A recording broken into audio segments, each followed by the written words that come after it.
ప్రపంచంలోని టెక్ దిగ్గజాలు చైనా నుంచి మన దేశానికి తరలివచ్చాయి. ఇక్కడి నుంచి ఎగుమతులు విపరీతంగా పెరగడానికి కారణమైంది. స్మార్ట్ ఫోన్ల ఎగుమతుల్లో మన దేశం 2015లో 167 ర్యాంకులో ఉండేది. ప్రస్తుతం ప్రపంచంలోనే 2 అతిపెద్ద ఎగుమతిదారుగా మారింది. ఐఫోన్ల ఎగుమతుల్లో మన దేశం ఒక గొప్ప మైలురాయిని చేరుకుంది.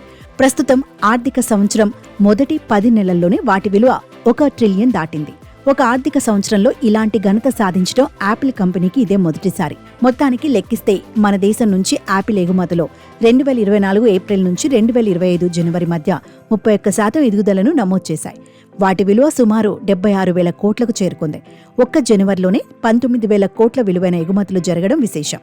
భారతదేశం నుంచి ఐఫోన్లు ఎగుమతులు పెరగడానికి వివిధ కారణాలున్నాయి. ముఖ్యంగా మన దేశంలో ఐఫోన్లను అసెంబుల్ చేసే ఫాక్స్కాన్, టాటా ఎలక్ట్రానిక్స్, పెగాట్రాన్ సంస్థలతో యాపిల్ భాగస్వామ్యం కావడం ముఖ్య కారణం. 2024 డిసెంబర్లో 14,000 కోట్ల ఉత్పత్తి జరగగా తర్వాత నెల అయిన జనవరిలో 19,000 కోట్లకు ఆ విలువ పెరగడం విశేషమే.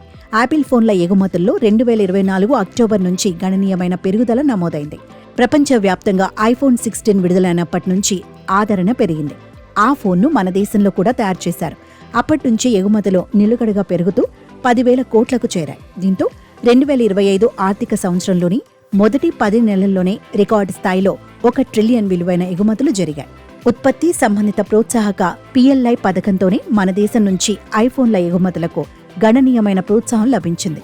యాపిల్ కంపెనీ తన చైన్ను చైనా నుంచి దూరంగా విస్తరణ చేసింది. ఫలితంగా మన దేశానికి ప్రాధాన్యం లభించింది.